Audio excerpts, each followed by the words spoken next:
आपको बताऊंगा कि बीजेपी ने इस चुनाव का हार का ठीकरा किस पे फोड़ना है और इस चुनाव में जो हो रहा है उसका विलेन कौन है उसको पहचान लिया है।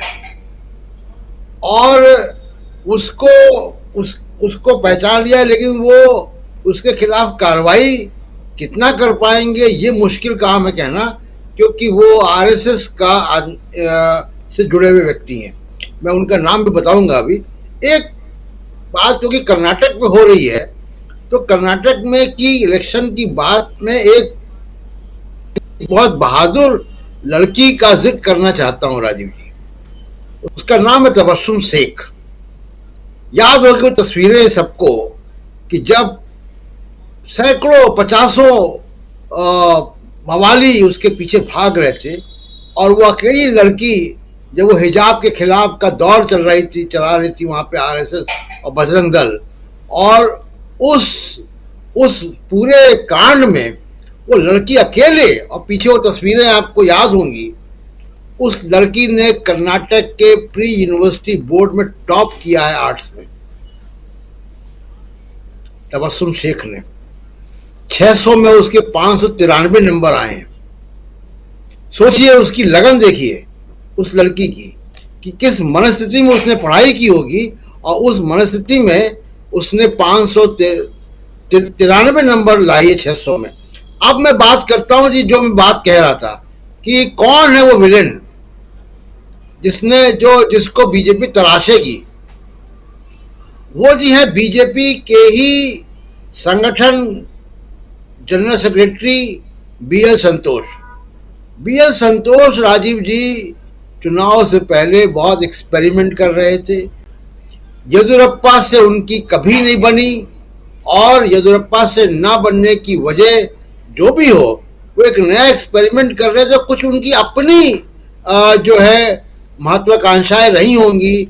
शायद वो ये देख रहे होंगे कि नरेंद्र मोदी भी मुख्यमंत्री थे और मुख्यमंत्री बनने से पहले संगठन मंत्री थे, तो वो टेम्पलेट है एक ऊपर तक जाने का। तो वो बीएल संतोष साहब ने क्या किया कि जो एक्सपेरिमेंट हुए, येदियुरप्पा को काटना, किनारे करना, येदियुरप्पा के बेटे को टिकट न देना, ईश्वरप्पा को टिकट न देना, जगदीश शेट्टार का टिकट काट देना, लक्ष्मण उप मुख्यमंत्री लक्ष्मण सेवजी का टिकट काट देना, और ये सारे लोग जो है जगदीश शेट्टार और लक्ष्मण सेवजी ये चले गए कांग्रेस में। तो ये जो है वो एक्सपेरिमेंट कर रहे थे कि लिंगायत नेताओं को साइडलाइन करो और एक नई लीडरशिप वहां पे क्रिएट करो, और वो शायद अपने लिए स्पेस क्रिएट कर रहे थे। और उनके साथ जो दूसरे व्यक्ति दे रहे थे वो जो है वो थे प्रहलाद जोशी। अब प्रहलाद जोशी का भी नाम आ रहा है कि पार्लियामेंट्री अफेयर्स मिनिस्टर रहे हैं वो, और कोल और पार्लियामेंट्री स्टोर वो भी कर्नाटक से आते हैं, parliamentary affairs minister Prahlad Joshi. और वो भी ये इन दोनों की पार्टनरशिप में कर्नाटक में इलेक्शन के ठीक पहले जो बीजेपी की मिडिल लीडरशिप में जो कंफ्यूजन हुआ, जो स्टेट लीडरशिप में कंफ्यूजन हुआ, जो टिकट काटे गए, वो एक बड़ी वजह बनेगी बीजेपी में जो कंफ्यूजन है। और उस कंफ्यूजन की वजह से बीजेपी का एक ये हाल जो अभी दिख रहा है, जो स्टडी और सर्वे आ रहे हैं।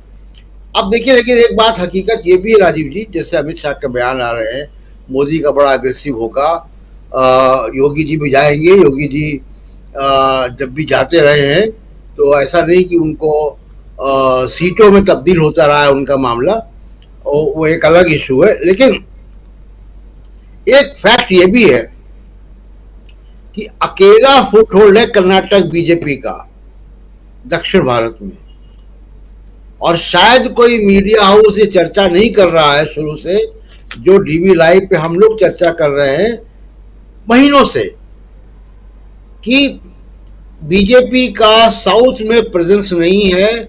कंसंट्रेशन उनका जो है वो हिंदी बेल्ट में है और वो साउथ में एक्सपैंड नहीं कर पाए।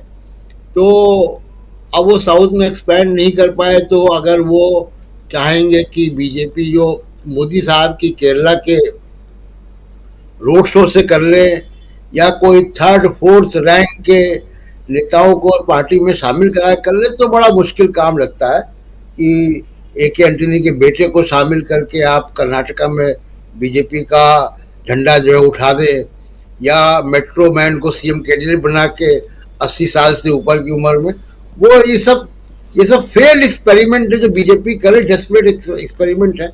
लेकिन दक्षिण भारत में उनका दरवाजा बंद हो जाएगा।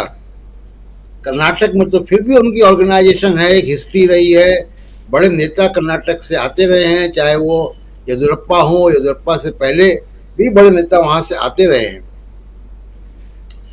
तमिलनाडु, पौंडीचेरी, आंध्र प्रदेश, तेलंगाना, केरला, वहां तो कुछ भी नहीं है इनका। तो ये कर्नाटक की दुकान अगर बंद होगी तो साउथ इंडिया का रास्ता ही बंद हो जाएगा, राजीव जी। जी जी, साउथ इंडिया का रास्ता बंद तो नॉर्थ इंडिया